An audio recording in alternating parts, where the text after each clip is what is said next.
Mumbai app आधारित प्रवासी वाहतूक सुरू करण्यासाठी परिवहन मंत्रालयाची खासगी कंपन्यांची बोलणी सुरू। या माध्यमातून मराठी तरुणांना रोजगार देण्याचाही प्रयत्न केला जाणार। राज्यात महात्मा गांधी राष्ट्रीय ग्रामीण रोजगार हमी योजनेच्या कामांचा धडाका। केंद्र सरकारनं दिलेलं उद्दिष्ट पूर्ण करून राज्यात अतिरिक्त 70% कामं। लाडकी बहीण योजनेतील 26 लाख बहिणी अपात्र चुकीच्या पद्धतीने लाभ घेणाऱ्या लाभार्थ्यांवर शासन स्तरावर योग्य निर्णय घेतला जाणार। अदिती तटकरे यांची माहिती।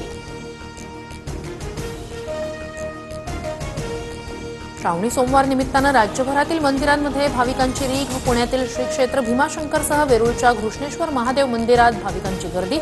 मंदिरांना आकर्षक फुलांची सजावट। पुण्यात मुसळधार पावसाची हजेरी। खडकवासला धरणातून विसर्ग वाढवला। पुण्यातील भिडे पूल पाण्याखाली। नदीकाठच्या नागरिकांना सतर्कतेचा इशारा। हातनूर धरणाचे 18 दरवाजे 1 मीटरनं उघडले। धरणातून तापी नदीत 32,633 क्युसेक्नं पाण्याचा विसर्ग। नदीकाठच्या गावांना सतर्कतेचा इशारा।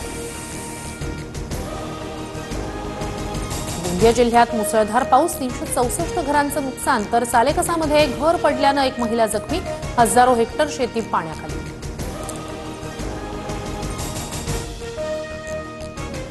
विदर्भ, मध्य महाराष्ट्रासह कोकणात पावसाचा जोर कायम। भीमा, पंचगंगा, कृष्णा नदीपात्रात मोठी वाढ। धरणांची पाणी पातळी 68%।